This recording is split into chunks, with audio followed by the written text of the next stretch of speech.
Network marketing से या direct selling से लोग मना क्यों करते हैं? जैसा कि पिछली वीडियोस में नौकरी, बिजनेस या नेटवर्क मार्केटिंग या future of direct selling in India, in videos में हमने देखा कि नेटवर्क मार्केटिंग का स्कोप बहुत बड़ा है। आने वाले समय में इस इंडस्ट्री में हजारों करोड़ का टर्नओवर होने की संभावना बन रही है। सरकार का इस इंडस्ट्री की तरफ फोकस आ रहा है। इतनी सारी चीजें होने के बाद भी लोग मना क्यों करते हैं? जैसा कि इन वीडियोस में भी हमने देखा, डायरेक्ट सेलिंग में जुड़ने के बाद एक व्यक्ति के पास क्या क्या आ सकता है, वो थोड़ा सा मैं दोबारा समराइज कर रहा हूं। नाम, सम्मान, शोहरत, पहचान, leadership quality, time freedom, financial freedom, बहुत सारी स्किल्स, टाइम मैनेजमेंट, लाइफस्टाइल में बदलाव आता है और सबसे बड़ी बात सिक्योरिटी मिलती है।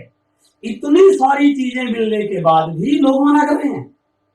और जबकि इस इंडस्ट्री में जुड़ने के लिए, ज्वाइन होने के लिए क्या क्या चाहिए? कोई बहुत बड़ी पूंजी चाहिए क्या? लाखों करोड़ों में लगाने पड़ेंगे क्या? नो, यहां पर इन्वेस्टमेंट है ही नहीं है। सिर्फ अपनी जरूरत का सामान लेके आप इस इंडस्ट्री में एंटर करते हैं। पूंजी कोई भी नहीं, तो क्या बहुत बड़ा रिस्क है? हर बिजनेस में रिस्क पूंजी के अनुपात में होता है। तो जब आपकी पूंजी नहीं लगी तो आपका रिस्क जीरो। और कोई ऑफिस लगाना पड़ेगा, कोई फैक्ट्री खोलनी पड़ेगी, कोई दफ्तर करना पड़ेगा आपको चालू? नो। ऑफिस? नो, ऑफिस की कोई जरूरत नहीं है।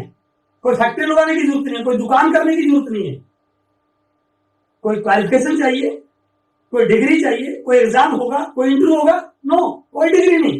एक ही क्वालिफिकेशन, आपकी आगे बढ़ने की चाहत होनी चाहिए। इसका मतलब क्या हुआ?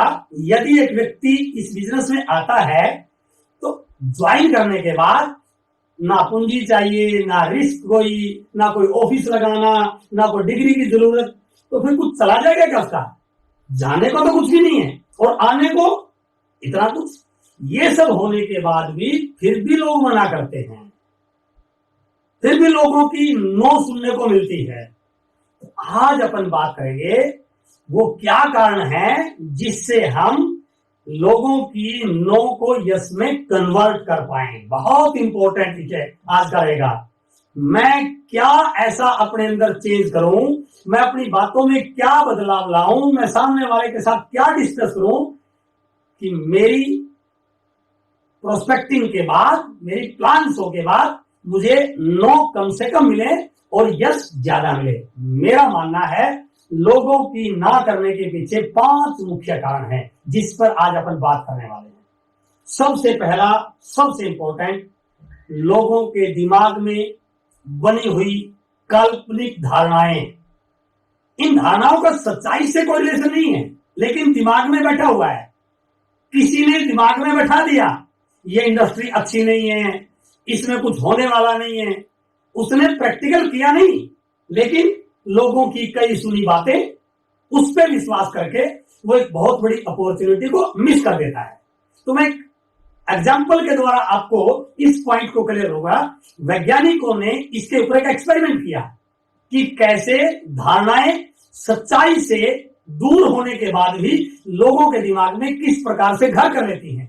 एक एक्सपेरिमेंट हुआ वैज्ञानिकों के द्वारा। साइंटिस्ट ने 5 बंदरों पे एक एक्सपेरिमेंट किया। 5 बंदरों को एक लोहे के बड़े से पिंजरे में अंदर रखा, एक वहां पर सीढ़ी रखी, सीढ़ी के ऊपर केले रख दिए ताकि बंदर भूख लगे तो केलों को खा लें।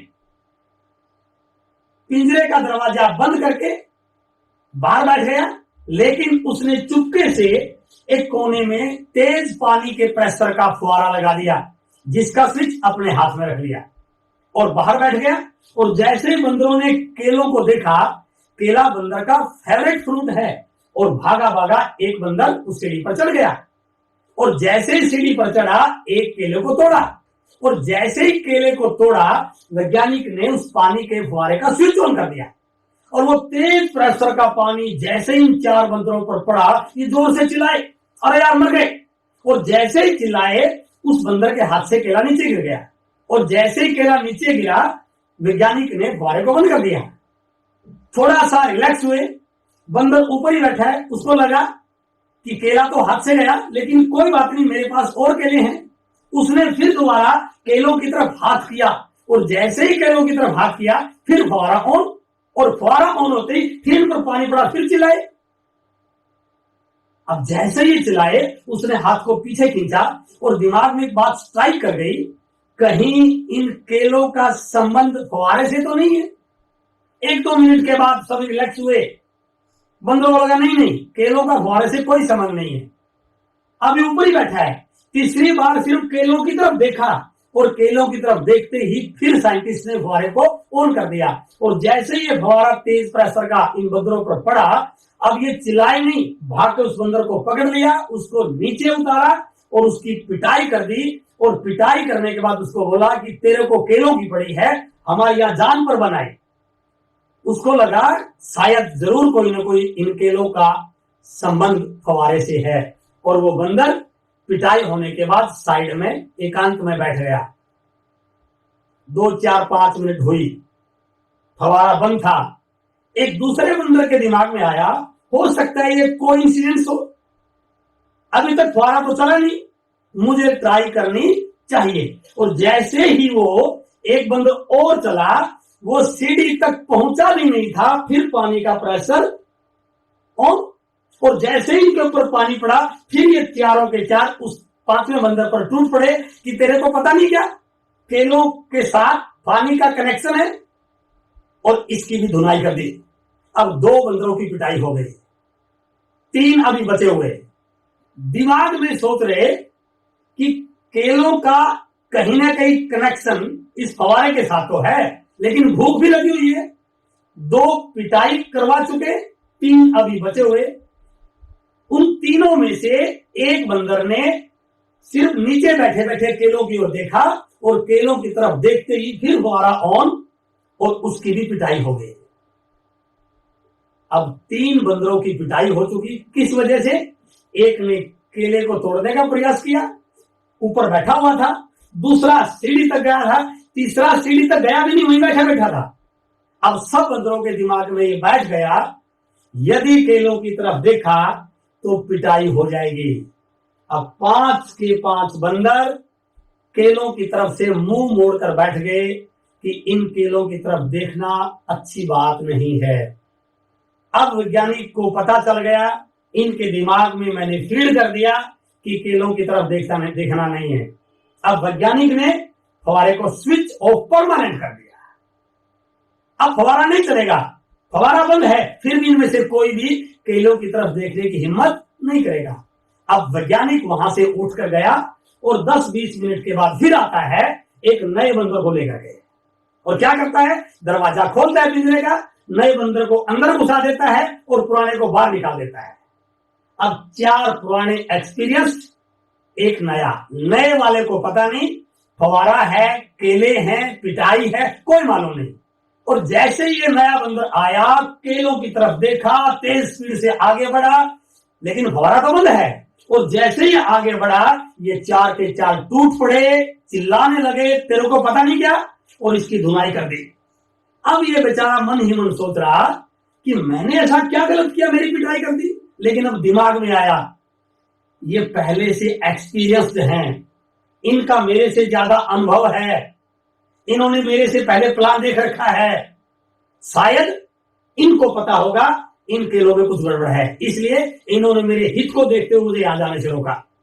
ये भी चुपचाप पिटाई करा के बैठ गया। थोड़ी देर के बाद वैज्ञानिक दूसरे नए बंदर को लेके आया, एक पुराने को निकाला, 3 पुराने, 2 नए, और नए वाले बंदर को कुछ नहीं पता इस एक्टिविटी का। और जैसे उसने केले देखे वो बढ़ा, फवारा तो बंद है, तो क्या हुआ, इन सारे बंदरों ने इसकी पिटाई कर दी। और मजे की बात यह थी, इसकी पिटाई करने में ये बंदर भी शामिल था जिस पर पानी की एक बूंद भी नहीं लगी थी, जिसको फवारे का पता भी नहीं था। उनको देखते हुए ये भी उस एक्टिविटी में शामिल हो गया। अब 2 नए बंदरों की पिटाई होगी, फिर तीसरा नया बंदर आया, फिर चौथा नया बंदर आया, और वैज्ञानिक ने धीरे धीरे करके 5 के 5 बंदरों को बदल दिया। अब उस पिंजरे में 5 बंदर हैं, केले रखे हैं, किसी के ऊपर भी पानी का फवारा पड़ा नहीं है, लेकिन फिर भी कोई भी केलों की तरफ नहीं देख रहा। क्यों? क्योंकि कुछ लोगों ने दिमाग में गलत बैठा दिया, इन केलों को देखना सही काम नहीं है। ऐसा क्यों हुआ? क्योंकि कहीं सुनी बातें या दिमाग में बैठे धारणाएं व्यक्ति को सच्चाई से दूर ले जाती हैं। ऐसा ही हमारे साथ भी इस इंडस्ट्री में हो रहा है। बहुत सारे लोगों को डायरेक्ट सेलिंग के बारे में पता नहीं, नेटवर्क मार्केटिंग कभी की नहीं, उसके परिवार में किसी ने की नहीं, लेकिन फिर भी किसी ने किसी को कह दिया ये काम अच्छे लोगों का या अच्छा काम नहीं है। मेरे भाई, आज आप इस बात से थोड़ा सा ऊपर उठिए। आज डायरेक्ट सेलिंग एक बड़ी इंडस्ट्री के रूप में उभर कर आ रही है। सरकार का फोकस है, गाइडलाइन आ चुकी है। आप अपनी उन मिथ्या धारणाओं को थोड़ा दूर कीजिए।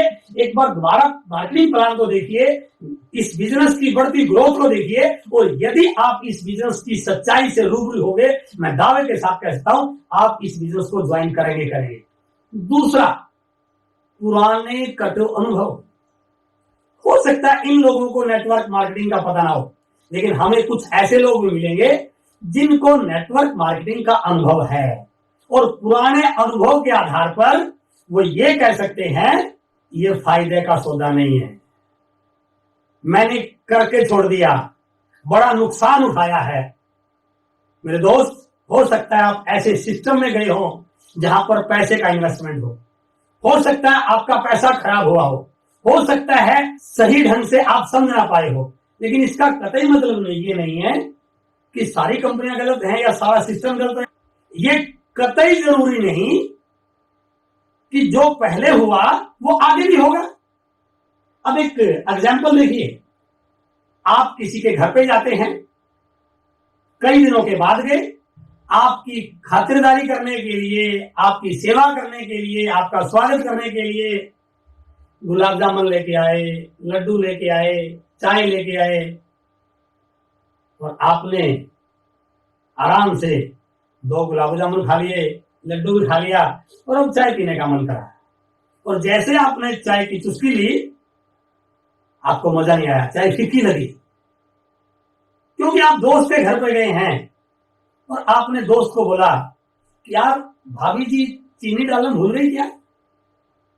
और दोस्त ने मैडम को बुलाया और पूछा कि आपने चाय में चीनी डाली क्या? और मैडम ने कहा बिल्कुल चीनी डाली है, लेकिन आप तो कह रहे हैं कि ये फीकी है। निसंदेह आपको फीकी लगी क्योंकि आपने गुलाब जामुन खाया हुआ है। अब क्या हुआ, यदि आप दोस्त के घर पे जाते और दोस्त के घर पे जाने के बाद गुलाब जामुन और साथ में नमकीन, और आप चाय पीने से पहले आपको नमकीन खिलाई जाती और अब आप चाय पीते, तो क्या आपको अब भी चाय फीकी लगती? नो, चाय वही है, गुलाब जामुन वही है, आप वही हैं, लेकिन रिजल्ट में अंतर क्यों आया? क्योंकि आपने चाय से पहले नमकीन खा ली। हो सकता है जब आप फील्ड में जाएं, किसी व्यक्ति ने उसको गुलाब जामुन खिला रखा हो और आप जाते लड्डू खिला दें, तो उसका रिएक्शन क्या आएगा? चाय फीकी वाला। आपको क्या करना चाहिए? आपको उसको नमकीन खिलानी चाहिए। आप उससे जाके क्या बात करते हैं, जब तक आपको ये नहीं पता होगा कि आपने पहले क्या खाया हुआ है,